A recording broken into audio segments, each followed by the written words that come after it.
حضور علیہ الصلوۃ والسلام نے فرمایا من مات حب آل محمد ماتا شہیدا، کہ جو کوئی اس حال فوت ہوئے کہ اس دل وچ میری آل دی محبت ہے، میری آقا علیہ الصلوۃ والسلام نے فرمایا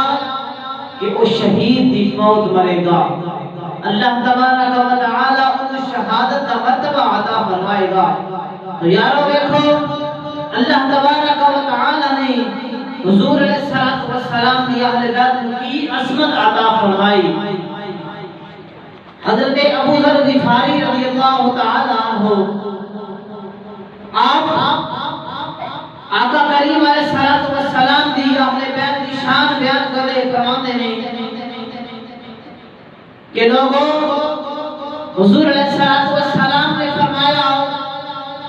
کہ میری اہل بیت کشتی نوح دی طرح ہے،